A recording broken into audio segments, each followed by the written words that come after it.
കടുവാപ്പേടിയിലായ വയനാട് പഞ്ചാരക്കൊല്ലി ഉറങ്ങാതെ നേരം വെളുപ്പിച്ചത് 5 ദിവസമാണ്. ഒടുവിൽ രാധ എന്ന വീട്ടമ്മയെ കൊന്ന കടുവയെ പിടികൂടിയപ്പോൾ ആശ്വാസവും. പഞ്ചാരക്കൊല്ലി വീണ്ടും സജീവമാവുകയാണ്. എങ്കിലും പ്രദേശവാസികൾക്ക് ചിലത് പറയാനുണ്ട്. ഒരു നാടിനെ ആകെ നടുക്കിയ സംഭവം. ഈ പ്രദേശത്തു നിന്നാണ് രാധേച്ചയെ കടുവ പിടികൂടുന്നത്.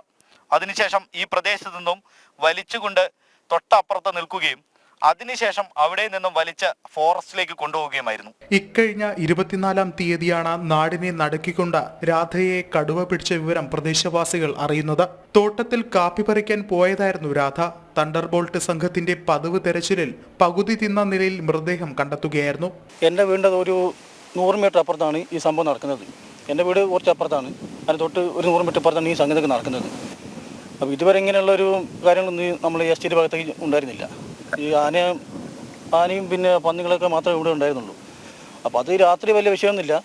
നമുക്ക് വലുതായിട്ട് കാണുന്നത് കൊണ്ട് ഓടി രക്ഷപ്പെടാനൊക്കെ പറ്റും. ഈ കടുവൊക്കെ വരുമ്പോൾ ഈ തീരത്തൊട്ട് ഉള്ളിൽ ഒളിച്ചിരുന്ന് കഴിഞ്ഞാൽ നമുക്കൊന്നും കാണാനും പറ്റില്ല. കാരണം രാത്രിയൊക്കെ ഞങ്ങൾ ഒറ്റക്കിറങ്ങി നടക്കുന്നതാണ്. പിന്നെ കുട്ടികളൊക്കെ ഒരു 4 മണി വരെയൊക്കെ മുറ്റക്കിറങ്ങി കളിക്കുന്നുണ്ട്. അപ്പോൾ ഈ കടുവനെ പിടിച്ചത് കൊണ്ട് കുറച്ച് ആശ്വാസം കിട്ടിയെങ്കിലും ഒന്നും കൂടെ പിന്നെ വനത്തിനുള്ളിൽ ഉണ്ടെന്ന് പറയുന്നുണ്ട്. അപ്പോൾ ഇതിൻ്റെ ശാശ്വതമായ ഒരു പരിഹാരം പിന്നെ ഫോറസ്റ്റ് ഡിപ്പാർട്ട്മെൻറ്റും സർക്കാരും കൂടെ എടുക്കാനാണ് ഞങ്ങൾ ഈ ആൾക്കാരെ ആവശ്യം. തുടർന്ന് വനപാലക സംഘം സ്ഥലത്തെത്തി വ്യാപക തിരച്ചിൽ തുടങ്ങി.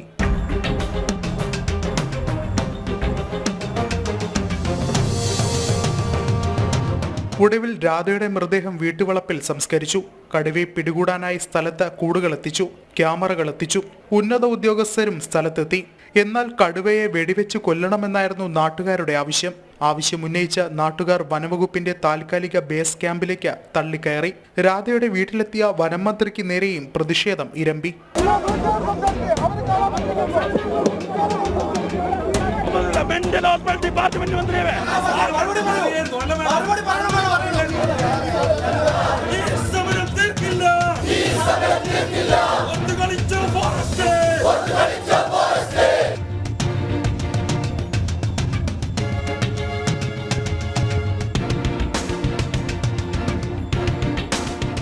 തുടർന്ന് നടന്ന തെരച്ചിലിൽ RRT സംഘത്തിലെ ജയസൂര്യയ്ക്ക് നേരെയും കടുവയുടെ ആക്രമണമുണ്ടായി.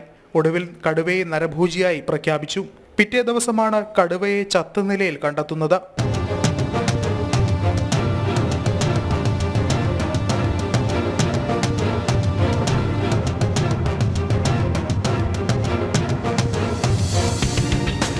കടുവയെ പിടിച്ചതോടെ തോട്ടം തൊഴിലാളികൾ വീണ്ടും പണിക്കിറങ്ങി തുടങ്ങി. എങ്കിലും അവർക്കും ചിലത് പറയാനുണ്ട്. ശാശ്വത പരിഹാരം കാണണമെന്ന് പ്രദേശവാസികളും പറയുന്നു.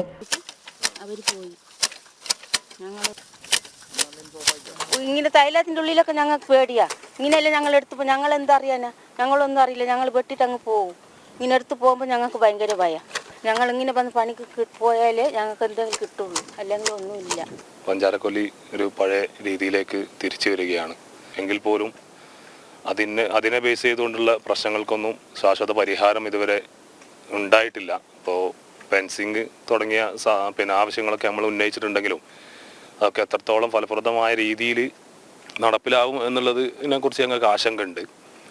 എന്തായാലും ഇപ്പോൾ മറ്റ് വന്യമൃഗശല്യങ്ങൾ, ഇപ്പോൾ കുരങ്ങാണെങ്കിലും കാട്ടുപോത്താണെങ്കിലും ഒക്കെ നമ്മളെ സംബന്ധിച്ചിടത്തോളം ഇപ്പോഴും വിട്ടൊഴിയാതെ നിൽക്കുന്ന ഒരു സാഹചര്യമാണുള്ളത്.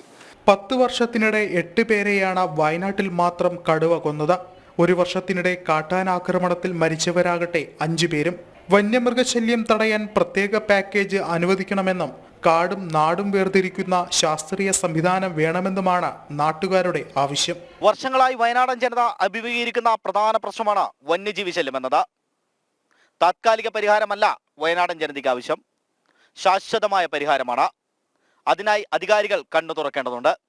ക്യാമറമാൻ സന്തോഷിനും സാരഥി ജിതേഷിനുമൊപ്പം അർജുൻ PS, ജനം, വയനാട്.